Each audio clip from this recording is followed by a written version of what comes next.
को शुरू करने से पहले मैं एक बात बोलूँगा। देखो, तुलसीदास जी से किसी ने पूछा कि भाई तुम रामायण जैसा ग्रंथ महर्षि वाल्मीकि लिख गए, तो आपको रामचरितमानस लिखने की क्या आवश्यकता पड़ी? तो तुलसीदास जी ने एक बात बोली कि स्वान्ताय सुखाय, मतलब मैंने जो लिखा यह अपने सुख के लिए लिखा।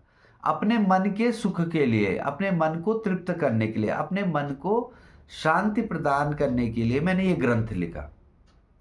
बस, ये बात थी सुंदर सी बात। और वही बात मैं आपसे बोलता हूँ कि कभी-कभी मुझे लगता है कि कि मैं ये वीडियो क्यों बना रहा हूँ, ना तो मैं बहुत बड़ा ज्ञानी हूँ, ना मेरे को कोई आध्यात्मिक इतनी उन्नति मेरी हो रखी है, ना मैं कोई सिद्ध हूँ, ना संत हूँ, ना मुझे कोई बहुत आध्यात्मिक ज्ञान है। लेकिन मैं यह कहता हूँ कि भई अपने सुख के लिए, अपने मन को शांत करने के लिए, अपने मन को आनंदित करने के लिए मैं इस ब्रह्म चर्चा को, परमात्मा की चर्चा को करता हूँ। तो देखो, आज का विषय हमारा यह है कि देखिए 2 प्रकार के जीवन हम जी रहे हैं। एक जीवन जो दुनिया के लिए हम जी रहे हैं और एक जीवन जो अपने लिए जी रहे हैं। एक जीवन जो दुनिया के लिए जी रहे हैं वह क्या है? वह है जो दुनिया हमारे को देख रही है। हमारा फिज़िकल अपीयरेंस, हमारे ड्रेस अप, हमारे कपड़े, हमारा लाइफ़स्टाइल, हमारी गाड़ियाँ, हमारा धन-दौलत, हमारे पास पैसा। एक यह तो दुनिया के लिए हम जी रहे हैं। हमारी दुनिया तो हमको यही देख रही है ना। दुनिया आपको जज कर रही है आपकी नौकरी से, आपके पास कार है या क्या आपके पास साधन है, आपका कितना मकान बड़ा है, आपके पास कितने पैसे हैं। एक जीवन तो ये हो गया। दूसरा जीवन जो आप जी रहे हो, क्योंकि अगर आप इस वीडियो को देख रहे हो तो निश्चित रूप से मैं मानता हूँ, आपको यह बात की समझ है कि दूसरा जीवन वह है जो वास्तविक रूप से हम जी रहे हैं। वह क्या है? अपने अंतःकरण का जीवन। अपने अंतःकरण का जीवन मतलब अपने मन, बुद्धि, अहंकार और चित्त का जीवन। आप बोलेंगे कि यह जीवन कौन-सा है? यह जीवन वह है, जब हम तब जीते हैं कि जब हम किसी को अपने अभिमान में कोई बात बोलते हैं और उसके बाद पूरे दिन भर त्रस्त हो जाते हैं। हम अपने अभिमान से कोई बात बोलते हैं कि मेरे को पता है यह। हम भगवान श्री कृष्ण गीता में अर्जुन को यही बोल रहे हैं। अर्जुन बड़ा परेशान है। अर्जुन कहता है कि भाई, हे परमात्मा, हे भगवान श्री कृष्ण, मेरे को किससे युद्ध करवा रहे हो आप? ये तो मेरे भाई हैं। कोई मेरा भाई है, कोई मेरे दादाजी हैं, कोई मेरे गुरुजी हैं, कोई मेरा गुरुजी का बेटा है। इनसे युद्ध करके अगर मैं जीत भी गया तो मुझे कोई फायदा नहीं दिखता, तो मैं युद्ध नहीं करता हूं इनसे। तो भगवान क्या कहते हैं कि हे अर्जुन, पहले तो ये समझो कि तुम निमित्त मात्र हो। ऐसा नहीं है कि ये राजा या ये जो तुम्हें दिख रहे हैं ये पहले नहीं थे या बाद में ये नहीं रहने वाले हैं, ये सब थे। लेकिन अभी तुम्हें ईश्वर ने निमित्त बनाया है, तुम करने वाले नहीं हो। और निमित्त तुम्हें क्यों बनाया? तुम्हारे अंतःकरण से। इस बात को मैं जोड़ता हूं कि हमारे अंतःकरण से ईश्वर हमें निमित्त बनाता है किसी भी काम को करने का। जैसे तुलसीदास जी बोल रहे कि मैं अपने सुख के लिए कर रहा हूँ, और उसके बाद उस सुख से के लिए कर रहा हूँ कि कोई भी जन अगर इस ग्रंथ से लाभ पाता है तो वह मेरा नहीं, वो परमात्मा ही की कृपा होगी। क्योंकि मेरा कुछ नहीं है। मैंने तो ये ग्रंथ लिख दिया, तुलसीदास जी कह रहे हैं, लेकिन मैंने अपने सुख के लिए लिखी, मैंने अपने शांति के लिए लिखी, मैंने अपने मन को तृप्त करने के लिए लिखी। लेकिन इसके बाद भी अगर कोई संत, कोई कोई भी दुनिया का व्यक्ति इस ग्रंथ को पाकर तृप्त होता है तो उसको परमात्मा की ही कृपा समझना, उसमें मेरा कोई रोल नहीं है। तो वही बात है, भगवान श्री कृष्ण कह रहे हैं कि भाई निमित्त मात्र हो, इसको तुम निमित्त, और तुम्हें निमित्त बनाया गया है, बस इतनी बात समझ लो। तब कृष्ण अर्जुन को समझ आई और अर्जुन ने युद्ध किया। तो बस हमारे लिए भी यही बात मुख्य है। हमें यह समझना चाहिए कि हम इस बात का अभिमान न करें। हम अभिमान पूर्वक कोई भी शब्द जब बोलते हैं तो निश्चित रूप से वो हमारा पाप बन के हमारे जीवन को, हमारे मन को, हमारी जीवनचर्या को, हमारा जो दूसरा जीवन है, जो वास्तविक जीवन है जिसे हम जी रहे हैं, उसको तबाह करने का काम करने लग जाता है। जब कोई यह बोलता है मैं इस ऑफिस का बेस्ट एम्प्लॉय हूँ, मेरे से अच्छा काम कोई नहीं करता, उसी समय ऐसी घटना हम व्यक्ति के सामने घटित हो जाएगी, व्यक्ति के मन में ऐसी भावना आ जाएगी कि वह परेशान हो जाएगा। क्यों हुआ वो परेशान? वह निश्चित रूप से इसलिए परेशान हुआ कि जिस परमात्मा की शक्ति से हम बोल भी पा रहे हैं, हम खड़े भी हो पा रहे हैं, उसको नकार के व्यक्ति अपने अहम को जब प्रायोजित कर रहा है, कह रहा है कि मेरा, मैं हूं ऐसा, तो निश्चित रूप से माया ने, जिसे माया कहते हैं, माया समझ लो आप या मन के विचार समझ लो, वो इस प्रकार आएंगे कि उसको ऐसा घेर देंगे। आप देखो ना, मन आपका है निश्चित रूप से। देखो बाहर से तो कोई पत्थर नहीं फेंक रहा ना, बाहर से तो कोई पत्थर नहीं फेंक रहा, लेकिन आप परेशान कैसे हो जा रहे हो? किसी ने कोई बात बोल दी तो उसने तो बात बोल दी, वो चला गया ना, अब तो उसका कोई रोल नहीं है ना, तो वो ऐसा है कि डंडा लेके आपके पीछे खड़ा है ना कुछ है, लेकिन आप निरंतर परेशान हो रहे हो। इसका मतलब क्या है? इसका मतलब हमसे कोई भूल हुई, बेसिक भूल हुई। और वह बेसिक भूल क्या थी? वह बेसिक भूल थी अभिमान की। जब भी हम अहंकार से कोई शब्द बोलते हैं तो वह हमारा पाप बन जाता है, ये निश्चित है। यह निश्चित है, यह मैं इसलिए बोल रहा हूँ, यह आप समझ लो कि मेरा अपना कोई अनुभव नहीं है, परमात्मा के द्वारा दिया गया जो मैंने अनुभव किया। जब मैं परमात्मा को शक्तिमान की कोई शब्द बोल रहा हूं तो वह अभिमान के रूप में ना तो दूसरे को लगता है न मुझे स्वयं लगता है, लेकिन जब मैं अपने को विशेष मानकर यह मैंने जाना, यह मैंने किया, तो निश्चित रूप से वह पाप बन जाता है। इसलिए बोल पा रहा हूं कि मैंने अनुभव किया कि जब इस प्रकार का कोई शब्द निकल जाता है तो वह मन को बहुत बेचैन कर देता है। तो अब पहला जो बात है वह यह कि अपने अहंकार से बोला हुआ शब्द हमारे जीवन के लिए पाप बन जाता है। तो किसी भी शब्द को ऐसे मत बोलिए जो आपका अहंकार से पूरित हो। अब कैसे बोले?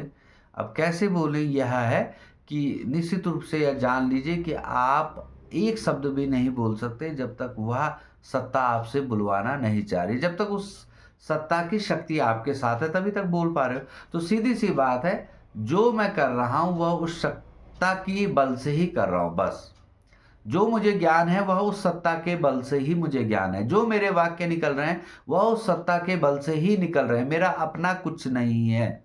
यह बात बेसिक है। दूसरा, मैंने कहा कि जो हमारा जीवन चल रहा है वह सब हमारे अंतःकरण से चल रहा है, उसके अतिरिक्त कुछ नहीं चल रहा है। जो हमारा अपना जीवन चल रहा है, एक तो जो दूसरों को दिख रहा है, जो दुनिया को, आपके ऑफिस वालों को दिख रहा है, आपके मोहल्ले वालों को दिख रहा है, वो जीवन तो आपके साधनों से दिख रहा है ना। आप 2 गाड़ी ले लो तो दुनिया को लगने लग जाएगा आप बहुत सुखी हो, लेकिन आप आंतरिक रूप से कितने परेशान हो, कितने बेचैन हो, वो सिर्फ आपको पता चलेगा। ऐसा यही माया का प्रभाव है कि जो स्थिति वास्तविक रूप से आपकी है, नहीं तो आपने बहुत सी सुनी, बहुत बड़े स्टार थे और उन्होंने सुसाइड कर लिया, कई आपने कथाएं सुनी। तो ना तो उनके पास बाह्य रूप से तो पहले दिन तक उनको दुनिया कहती थी कि बहुत पैसा है इनके पास, तो मतलब मानसिक परेशानियां उनको हुई ना किसी भी तरह से। लोगों ने चाहे उनको त्रस्त किया, चाहे कहीं से भी वो परेशान होते हैं ऐसे व्यक्ति, चाहे कोई भी हो, स्टार हो या बिजनेसमैन हो या बड़े बड़े सेठ साहूकार हो या संपत्ति वाले हो, हम व्यक्तिगत बात नहीं करें, कॉमन बात कर रहे हैं। तो क्यों ना हमारा जो जीवन चल रहा है, वास्तविक में जो अपना जीवन चल रहा है वो हमारे अंतःकरण से चल रहा है। अंतःकरण में मुख्य क्या बोला मैंने कि हमारा अहंकार, जब हम कोई भी बात बोले वो अहंकार से पोषित होकर ना बोले तो निश्चित रूप से वह पाप नहीं बनेगा। दूसरा, हमारे चित्त का महत्वपूर्ण रोल। चित्त क्या है? पहले तो चित्त को समझना है। चित्त क्या है? मन तो विचारों का एक पुंज है कि बहुत से विचार जो भी हमारे सामने घटित हुए, जैसे अगर आप इस वीडियो को देख रहे हैं तो आपके मन में कोई ना कोई विचार इस बात से चला गया, अच्छा हो या कैसा भी हो, या कभी भी हमारी बात हो रही है तो कोई ना कोई विचार हमारे भीतर घुस जा रहा है, तो विचार चलते जा रहे हैं, कभी कोई आ जा रहा है सामने, कभी कोई सामने आ जा रहा है। लेकिन वो चित्त क्या है कि जो हम क्या करना है हमें, मतलब अब देखो किसी को देख के तो मन मान लो लोगों का कर रहा है, लेकिन चित्त उनको एक राह दिखा रहा है कि आप, यह बुरा है, यह चीज बुरी है। अब वह और बुद्धि में अंतर है। अब अंतर क्या है? बुद्धि तो अपना फायदा देखेगी ना, बुद्धि तो यह बता रही है कि भाई यह फायदा है। अब बुद्धि प्लस विवेक को आप चित्त बोल सकते हो। मन प्लस बुद्धि प्लस विवेक का जो कंसोलिडेट रूप बोल सकते हो, आप चित्त बोल सकते हो। मतलब जो चित्त है, चित्त की निर्मलता। अब मान लो आपके पास 100 रुपए हैं, आप कोई रास्ते में भीख मांगता हुआ मिला, आपको भूखा दिखा आपको वास्तविक रूप से, उसने कहा 50 रुपए दे दो मुझे, मुझे खाना खाना है। अब आपकी बुद्धि क्या कहेगी कि भाई मेरे पास तो 100 ही रुपए हैं, तो मैं 50 दे दूंगा तो मेरे पास खुद क्या बचेगा। लेकिन चित्त व्यक्ति का ऐसा है कि अगर उसके चित्त में दयालुता, निर्मलता भावनाएं आ गई, तो वो कहेगा यार 50 रुपए में मैं अपना खा लूंगा, अब जब इसने बोल दिया, जब ये भूखा है तो इसको दे दो। तो यह चित्त है।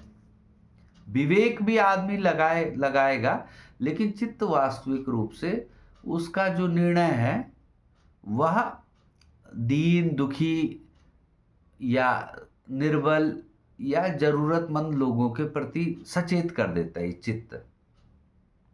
तो वास्तविक जीवन हम अपने अंतःकरण से जी रहे हैं, मन बुद्धि चित्त और अहंकार से। और बस इसी पे काम करना हमारे जीवन को उन्नत कर देता है। और वही मैंने बोला कि उस मन को आनंदित करने के लिए ही मैं यह काम कर रहा हूं। मैं जो भी आपके साथ बात कर रहा हूं, उस मन को आनंदित करने के लिए, उस मन को शांत करने के लिए। और बुद्धि का भी एक ही काम है, बुद्धि का भी एक काम है, उस ब्रह्म का चिंतन करना, उस परमात्मा का चिंतन करना। मतलब सब काम करो, लेकिन उस परमात्मा का चिंतन हर काम में ही हो जाए। और हर काम में ऐसा नहीं कि कोई काम कर रहे हो तो बगल में एक थॉट वो भी रखना है। मतलब हर काम को ही इस निमित्त करना है कि ये ईश्वर का काम है। तो और ईश्वर का काम क्या हो सकता है? जो जो सबकी सेवा हो वह ईश्वर का काम हो सकता है, जिसमें सबका हित हो वह ईश्वर का काम हो सकता है। ठीक है। जैसे महर्षि वेदव्यास जी कहते हैं, अष्टादश पुराणेषु व्यासस्य वचनम दियम परोपकार पूर्णाया पापाया परपीड़नम। तो भाई ज़्यादा पाप पुण्य की डेफिनेशन में मत पढ़ो, यह श्लोक तो यही बोलता है। यह जानो कि परोपकार से बढ़कर कोई पुण्य नहीं है जिसमें दूसरे का उपकार हो रहा है, और दूसरे को पीड़ा पहुंचाने से बढ़कर कोई पाप नहीं है। अब इससे ऊपर पाप पुण्य की डेफिनेशन में मत जाओ। दूसरे को पीड़ा पहुंचाना मतलब पाप करना ही है, और परोपकार करना मतलब पुण्य करना है। तो आज का मेरा बात यही थी कि हमारा जो जीवन दो प्रकार से आप देखते हैं, एक तो बाह्य जीवन जो जिसको हम माया कहते हैं, और जो माया क्या है, जो सारा जीवन हमारा चल रहा है बाहर लोगों को दिख रहा है, जिसमें हमारा धन वैभव संपत्ति दिख रही है। एक हमारा आंतरिक जीवन, जो वास्तविक जीवन हम जी रहे हैं, आप और मैं जी रहे हो, जो अंतःकरण से हम जी रहे हैं। और इस अंतःकरण के जीवन को उच्च बनाना ही परमात्मा से मिलन करना है। क्योंकि अगर हमारे प्रत्येक भाव में, प्रत्येक कर्म में यह भाव होगा कि हमें कोई देख रहा है, वह दृष्टा जो मुझे भी देख रहा है, आपको भी देख रहा है, सबको वही देख रहा है, एक ही है जो सबको देख रहा है। जब यह भाव निश्चित रूप से आ जाएगा तो हमारे काम, हम कोई भी गलत काम कैसे कर सकते हैं जब हमारे भीतर यह भावना आ गई, वह परम सत्ता हमें देख रही है।